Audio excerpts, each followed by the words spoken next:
Hallelujah. आप सभी का हम स्वागत करते हैं। आप सभी को जय मसीह की। प्रभु आप सभी को आशीष देवे। 6वां अध्याय, मत्ती 6वां अध्याय,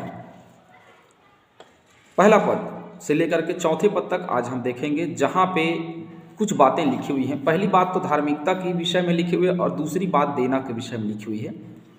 तो सबसे पहले हम धार्मिकता के विषय में हम देखेंगे।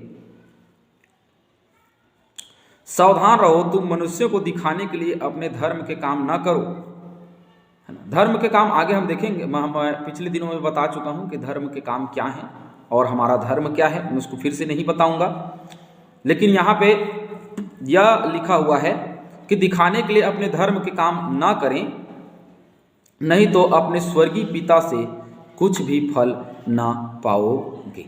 अब ये फल पाने वाली बात है और आगे जैसे वचन कह रहा है, इसलिए जब तू दान करे तो अपने आगे तुरही ना बजवा, जैसे कपटी सभाओं और गलियों में करते हैं, ताकि लोग उनकी बड़ाई करें। मैं तुमसे सच कहता हूं कि वे अपना प्रतिफल पा चुके। जो अपनी बड़ाई करते हैं अपना प्रतिफल पा चुके, उनके लिए कुछ नहीं बचा।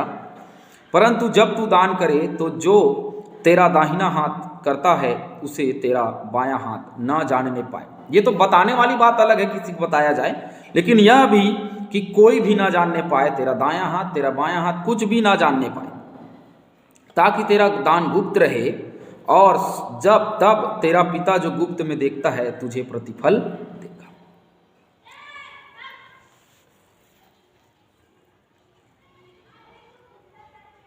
अब यहाँ पे जो बात लिखी हुई है धार्मिकता का, यहाँ जो वर्णन हो रहा है, ये उन विश्वासियों के लिए है जो क्या करते हैं।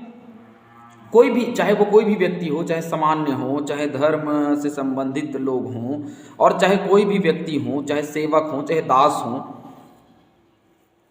जब कभी भी कोई भी कार्य स्वार्थ से किया जाता है तो वह परमेश्वर के ओर से अपना प्रतिफल पा चुका है। अब धर्म के काम जैसे धर्म का काम है। अब देने के विषय में यहाँ पे कहा जा रहा है, तो कई बार देना और लेना दोनों, क्योंकि वचन दो तरीके से बात करता है, लेना और देना दोनों। तो चाहे वो सेवक हो, चाहे दासगण हो, चाहे कोई भी हो, लेने और देने के विषय में हम देखते हैं कि मन में अगर लालच है तो वह धार्मिकता नहीं है, वो धर्म नहीं है। और देना है और हम सोच करके दे रहे हैं, हम बहुत ज़्यादा दे सकते हैं लेकिन हम थोड़ा दे रहे हैं, तो लेने और देने, देखिए देने वाला खुले मन से, उसे किसी को बताना ही नहीं है, कोई जानने ही ना पाए, उसको दिया जाए तो उसका प्रतिफल उसे मिलेगा। नहीं तो अगर वो मन में सोचता है और मन में सोच करके देता है और उसको उसके भाव उसकी अंदर में स्वार्थी कारणों से, तो परमेश्वर की ओर से अपना प्रतिफल वह क्या करेगा, खो देगा। बल्कि मैं यह कहना चाहता हूं कि ऐसे लोग जो देने के विषय में सोचते हैं, सोच करके देते हैं, और लेने के विषय में जो लालच से लेना चाहते हैं, वे सब पाखंडी हैं। सीधी सी बात है। क्यों? क्योंकि परमेश्वर ने हमको ऐसा नहीं सिखाया, लेकिन जब हम ऐसा कर रहे हैं तो हम पाखंडी ही हैं। चलिए आगे बढ़ते हैं। दूसरा और तीसरा वचन में जैसे लिखा है देने के विषय में, तू दान करे तो अपने आगे तुरही मत बजवा। आजकल दान दिया जाता है, मैं नहीं कहता नहीं देते हैं, 10,000 20,000। हमने ये सुंदर भवन बनवाया है, और ये भवन बनने के बाद, इसकी ओपनिंग करने के बाद में 2 तारीख को ओपनिंग था और 5 तारीख से हम ऑनलाइन क्लास शुरू किए हैं। ये प्रभु की बड़ी आशीष है। तो ये भवन जब बना तो बहुत सारे लोगों ने खुल करके दान दिया, और जितने लोगों ने दिया सब ने कहा है कि हमारा नाम न लिया जाए। सीधी सी बात। बहुत सारे लोगों ने तो रसीद भी नहीं कटवाया, बहुत सारे लोगों ने रसीद कटवाया, लेकिन बहुत सारे लोगों ने रसीद नहीं कटवाया। इसलिए नहीं कटवाया कि आप ले जाइए दान, प्रभु के भवन के लिए ये भेंट, और हमने दे दिया, हमें कोई रसीद वसीद नहीं चाहिए, क्योंकि हमारा नाम कहीं भी नहीं आना चाहिए। विशेष कई लोगों ने बड़ा दान दिया, कई लोगों ने छोटा दान दिया, लेकिन दोनों, क्योंकि जो छोटा दान देने वाले अपने परिस्थिति और स्थिति के हिसाब से बहुतों ने दिया। मैं एक गवाही देना चाहता हूँ दान के विषय में। एक मेरी फूफी सास हैं, वो गरीब है और बेचारी के पास में कुछ नहीं था, और वो देख रही थी। मेरे सास ने दिया, भेंट दिया, मेरे सास ने दिया भवन के लिए, और मेरे साला ने दिया। मेरे बड़ा ससुर के बेटे ने दिया, तो उसे भी मन किया कि मैं भी दूं। तो उसे लज्जा आ रही थी इस बात पे कि मैं तो, मेरे पास में पैसा नहीं है और थोड़ा रुपया है, थोड़ा पैसा है, मैं क्या करूं, मैं दूं कि ना दूं। वो सोच रही थी। उतने में उसने मेरी पत्नी से पूछा कि मेरे पास में बेटी पैसा तो कम है, लेकिन जो भी है मैं देना चाहती हूँ, तो मैं दे सकती हूँ कि नहीं। मैं, वो फिर बोली कितना है, मैं नहीं बताऊँगा कितना है, अमाउंट छोटा था, तो उसे बड़ा अच्छा नहीं लग रहा था। तो हमने कहा कि प्रभु जो है वो देखता है, आपके पास में नहीं है, बड़े लोग हैं, बड़े लोग हैं उनके पास में बहुत है और वो थोड़ा दे रहे हैं, बड़े लोग हैं उनके पास में बहुत है, वो थोड़ा दे रहे हैं, और आपके पास में तो थोड़ा ही है और आप वही दे रहे हैं जो आपके पास में है।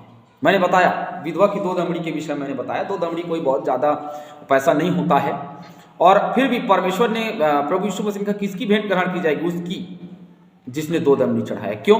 क्योंकि उसके पास में उतना ही था और उसने सब दे दिया। आज आपके पास में उतना ही है और आपने सब दे दिया, और इसीलिए परमेश्वर आपके भेंट को ग्रहण करता है ना। तो डोंडी पिटवाने वाले लोग, मेला जब हम जाते हैं मंदकुद्वीप में या बड़े बड़े चर्चों में जब हम जाते हैं, मेरे यहाँ कोई भी भेंट या कोई भी दान आता है, मैं स्पष्ट कह देता हूँ, आप गुप्त में दे रहे हैं, आप गुप्त ही रखिए उस दान। ज़्यादा अच्छा, मैं आपका नाम नहीं बताऊंगा, मैं सिर्फ इतना ही बताऊंगा कि इतना पैसा आया है। ये लिस्ट में लिखा जाएगा और खजांची के उसमें लिखा जाएगा रजिस्टर में, लेकिन आपका नाम नहीं लिया जाएगा। उसी हिसाब से आप भेंट दीजिए, सीधी सी बात। क्यों? क्योंकि वो परमेश्वर गुप्त में देखता है और वो तुम्हें गुप्त में प्रतिफल देगा। और ये मैंने किया और इतना दान आया, इतना दान आया, ये चर्च बन गया। ये बहुत बड़ा चर्च है, लगभग 35 बाई 25 का ये चर्च है, और आगे पोर्च भी है 10 बाई 12 का आगे पोर्च भी है, बहुत सुंदर सा है, और वीडियो फोटो भी डाला हुआ है मेरे अकाउंट में। तो आप देखेंगे तो पता चलेगा, वो बहुत ही सुंदर चर्च है, बहुत बड़ा चर्च है, और बहुत बड़ा अमाउंट लगा इसको बनाने में। तो परमेश्वर के लिए बहुत सारे लोगों ने दिया, और मैंने सबको यही स्पष्ट किया कि मैं अंत में आप सभी का धन्यवाद करूंगा, लेकिन मैं आपका नाम नहीं लूंगा कि आपने कितना दिया। सीधी सी बात। क्यों? क्योंकि तुम्हारा दाहिना हाथ दान करे तो बायां ना जाने कि तुमने कितना दिया है। तुम्हें खुद भी पता नहीं होना चाहिए कि मैंने कितना दिया है। अपना मुट्ठी अपने जेब में डालो, अपने पर्स में अपना हाथ डालो, आंख बंद करो, और जो कुछ उसमें है उसको चढ़ा दो, ताकि आपको पता ही ना चले कि आपने कितना चढ़ाया है। ये परमेश्वर का वचन, ये परमेश्वर का वो है, तरीका है। दिखा के करने वाले लोग, डोंडी पीटने वाले लोग, बजाने वाले लोग परमेश्वर ग्रहण नहीं करता। कुलुसियों निकालेंगे,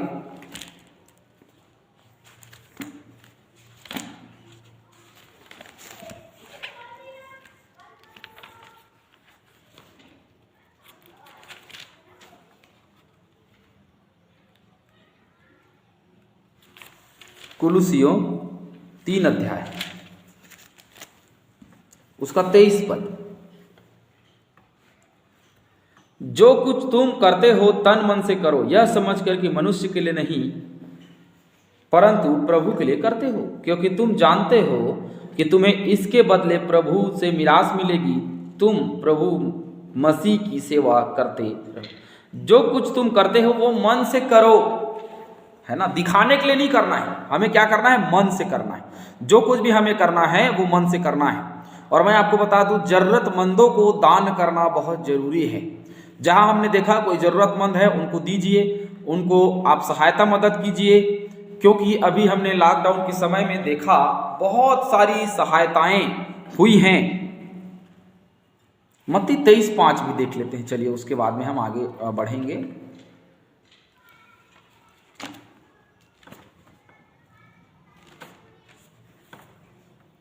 वे अपने सब काम लोगों को दिखाने के लिए करते हैं। वे अपने ताबीजों को चौड़ा करते हैं और अपने वस्त्रों की कोरें बढ़ाते हैं। भोज में मुख्य मुख्य स्थान और सभा में मुख्य मुख्य आसन ग्रहण करते हैं। ये उन लोगों के लिए है जो जो जो लोग परमेश्वर के लोग थे, शास्त्री फरीसी लोग थे, और वे क्या करते थे? दूसरों को दिखाने के लिए, बड़ा बड़ा ताबीज पहने, हम शास्त्री और फरीसी हैं भैया, बड़ा बड़ा ताबीज पहने हैं। उनके जैसा काम मत करो, दिखाने के लिए बिल्कुल भी मत करो जो ऐसा करते हैं, है ना। तो क्या होना चाहिए? लिखा है 10वें पद में, 23 के 10 में, और स्वामी भी ना कहलाना, क्योंकि तुम्हारा एक ही स्वामी है अर्थात मसीह। जो तुम में बड़ा हो वह तुम्हारा सेवक बने, जो बड़ा है तुम्हारे बीच में वही सेवक बने। जो कोई अपने आप को बड़ा बनाएगा वह छोटा किया जाएगा, और जो कोई अपने आप को छोटा बनाएगा वह क्या किया जाएगा, बड़ा किया जाएगा। तो अपने आप को बड़प्पन दिखाने के लिए हम क्या करते हैं, स्पेशल अनाउंसमेंट करवाते हैं कि सामने वाले ने 10,000 दिया, और गर्व के साथ में छाती जो है वो चौड़ी है, हमने 10,000 रुपया दिया है तो नाम लिया गया हो। अब लोग देख सोच ऐसे लगते हैं अरे उसने 10,000 दिया है, तो लोग मुझे आदर की नज़र से देखेंगे, मुझे बड़ा मानने लगेंगे लोग। मैंने तो 10,000 रुपया दिया, 20,000 दिया कि 30,000 दिया, एक जगह 50,000 दिया, तो नाम रहता है। किसी ने 1 लाख दिया, बोले भोज्य करा दो भैया हमारे तरफ से 1 लाख रुपये दिए रहे हैं। क्या हमारा देना परमेश्वर के देना से बड़ा है? जो परमेश्वर ने दिया है हमें आशीष, उसके बदले हम कुछ नहीं दे सकते, तो फिर क्यों हम दिखाने के लिए कोई काम करते हैं? परमेश्वर का वचन साफ कह रहा है कि तुम जब दो तो ऐसे दो, दिखाने के लिए नहीं दो। तुम्हारा दाहिना हाथ दे तो बायां हाथ भी ना जाने कि कितना दिया गया है। क्यों किसी को बताना, क्यों किसी को दिखाना कि हमने इतना दिया या इतना हमने ऐसा किया, हमने उतना वैसा किया? क्यों बताना? मत बताइए किसी को। क्यों? क्योंकि देने का फल, प्रतिफल वही ग्रहण करता है। और कैसे ग्रहण करता है? हम क्यों देते हैं? दिखा करके, बता करके क्यों देते हैं पता है? ताकि लोग हमारी बड़ाई करें। और जब हम ऐसा करके देते हैं ना, तो वचन कहता है मैं तुमसे सच कहता हूं कि वे अपना प्रतिफल पा चुके हैं। सीधी सी बात, वो अपना प्रतिफल पा चुके हैं जो दिखाने के लिए काम करते हैं। तो दिखाने के लिए कोई भी काम ना करें, क्योंकि परमेश्वर का वचन यही कहता है कि हम दें तो ऐसा दें, जरूरतमंदों की सहायता मदद करें, और किसी को ना बताएं कि हमने जरूरतमंदों की सहायता मदद की है। आप सभी को परमेश्वर बहुतायत से आशीष दे।